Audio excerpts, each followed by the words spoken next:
Piles आने वाले समय में कहें या आज के दौर में बहुत ज़्यादा छोटे बच्चे से लेकर बुजुर्गों में एक अलग दौर चल गया है भारत में।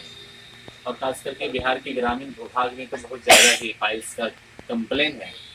तो इसी प्रश्न को लेकर और फिर किडनी में और लीवर में, पेट में स्टोन भी होता है। तो ये दो प्रश्न हैं, इनसे हम डिटेल्स जानने का प्रयास करते हैं। हमारे बीच है प्रसिद्ध चिकित्सक, हमारे बीच डॉक्टर कैलाश सर, इनसे जानते हैं विशेष। सर, सबसे पहले आपका स्वागत है ग्लोबल टीवी 15 पर। जी जी, आप सभी का भी स्वागत है। पंकज जी, आपका विशेष धन्यवाद उस इंटरव्यू के लिए। और एक अच्छा कार्यक्रम आपका ग्लोबल टीवी का, इस माध्यम से स्वास्थ्य से संबंधित अच्छी जानकारियाँ हम लोगों तक पहुँचे, उसके स्वास्थ्य की कामना है। पाइल्स सर क्यों होता है? देखिए, सबसे बड़ी चीज़ है कि पाइल्स क्यों होता है, उसका मुख्य वजह हमारा खान पान रहन सहन है। ये हमारा सबसे ज़्यादा मतलब प्रॉब्लम क्रिएट करता है। होता क्या है कि हम लोग जो नेचुरल हमारा ऑर्गेनिक फूड है, हम उससे दूर होते चले जा रहे हैं। खाने की वजह से क्या प्रॉब्लम होता है कि हम जंक फूड खाने लगे हैं। बहुत सारा ऐसा फूड है जिसकी आवश्यकता पेट हमारा अलाउ नहीं करता है। डलडा मैदा का बना हुआ सामान खाते हैं, लिट्टी है, सिंघाड़ा है, पिज्ज़ा है, बर्गर है, पाव रोटी है और अन्य सामान जो कई बार एक ही तेल को पका पका करके उसमें छाना जाता है, बार बार। अगर बार बार आप उस चीज़ का यूज़ करते हैं तो आपका आँख, खास करके लीवर को जितना एफोर्ट्स लगाने से ज़्यादा लगाना पड़ता है। और होता क्या है, उसके बदले में वो ठीक से पच नहीं पाता है। आँत में जो उसका फिसलन होना चाहिए, जो डिस्चार्ज होना चाहिए, वो नहीं, वो क्या होता है, बॉडी इसमें चिपक जाता है। आँत में चिपक जाने की वजह से क्या होता है, वहाँ एक गैस का फॉर्मेशन होना शुरू हो जाता है और वो धुएं धकार धीरे धीरे होना शुरू होता है। कंस्टिपेशन क्रिएट हो जाता है। कंस्टिपेशन जितना ज़्यादा होता जाएगा, यानी टॉक्सिन्स जितना डिपॉजिट एब्डोमेन में होगा, उतना ज़्यादा धीरे धीरे आपको पाइल्स का प्रॉब्लम। तो पाइल्स कुछ कोई खास बीमारी नहीं है। पाइल्स को क्या होता है, कंस्टिपेशन हुआ तो आप क्या करेंगे, आप बार बार प्रेशर लगाएंगे उसके डिस्चार्ज होने के लिए।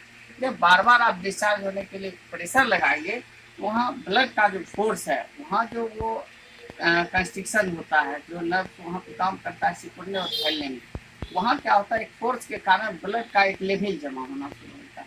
वही धीरे धीरे कड़ा हो जाता है और ज़्यादा प्रेशर देने पर फटता है, ब्लड आना शुरू हो जाता है। तो आपको मुख्य वजह से आपके आँख को साफ रखना है। आप रात में खाना कम खाएं, भरपेट नहीं खाएं। एक दूसरा, आप हल्की खाना लें, सुपाच्य भोजन लें, फल फूल का लें, दूध लें, ठीक है, ये सब चीज़ लीजिए। और खाना खाने के बाद 2 घंटे तक कम से कम आप सोइए। आप खाए और सो गए तो मैक्सिमम चीज़ आपका शरीर का सो जाता है। लीवर, किडनी काम करना शुरू करेगा। जब लीवर काम करना शुरू कर देगा तो डाइजेशन कौन करेगा। और जो खाना खाने के बाद आपके स्टोमक में जो एसिड्स का फॉर्मेशन हुआ है, बहुत सारे एंजाइम का फॉर्मेशन हुआ है, वो सब क्या होता है कि उसको पका नहीं पाता। जो टेम्परेचर वहाँ क्रिएट हुआ उससे पहले वो बुझ गया। आप खाना के साथ पानी ज़्यादा पी लेते हैं, वो क्या होता है कि वहाँ पर एक तरह का गैस फॉर्मेट करता है, अम्ल का फॉर्मेशन होना। और सुबह में जब जगिएगा तो आपका वो ऐसे ही रखा हुआ रहेगा, तो डाइजेस्ट तो होगा नहीं, तो क्या हुआ, धुएं ढकार होगा और नीचे जाना था वो नहीं होकर वहीं चल रहा है, तो कंस्टिपेशन होगा।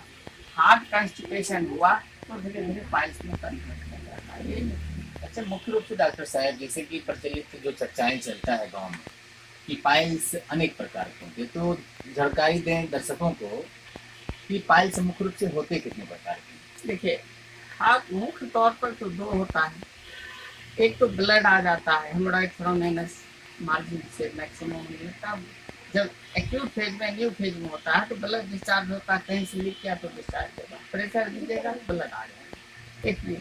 एक होता है कि धीरे धीरे वहाँ पर क्या होता है, एक गमट तरह का हो जाता है, कड़ा हो जाता है। तो क्या होता है, कड़ा होता है तो निकलता नहीं है, लेकिन मांस टाइप का निकल जाता है, मांस टाइप का कड़ा हो जाता है। तो ब्लड तो नहीं आएगा, लेकिन आपको प्रॉब्लम क्रिएट कर देगा, बैठने में नहीं बनेगा, कांटा जैसा चुभेगा, बार बार परेशान करेगा। उसका बेस्ट एंड बेस्ट ट्रीटमेंट, पहला चीज हमने बोला, आहार विहार सही आपको रखना चाहिए। आप बाहरी चीज़ें, तेल में छनी हुई चीज़ें न खाएं, कम खाएं। इजी डाइजेशन हो उसका सेवन करें, ज़रा हरा साग सब्जी फल फूल खाइए। बाद बाकी होम्योपैथ में बेस्ट सॉल्यूशन है, कंस्टिपेशन ठीक होने की दवा, परमानेंट दवा, अच्छा दवा लीवर का जो है, कालमेघ है, कैरिका है, चेल्डोनियम है, एसिड नाइट्रिक है, बहुत सारी दवाएं हैं, विटामिन है। ये सब लेने से क्या होता है, आपका आँख साफ रहेगा, उसमें मत रहेगा। बट आपको सहयोगी बनना पड़ेगा इन होल लाइफ। जरूरी है दवा खाइए तो ठीक नहीं है, खाए या न खाएं, आपको आहार विहार ठीक करना ही पड़ेगा, तभी आपका पाए।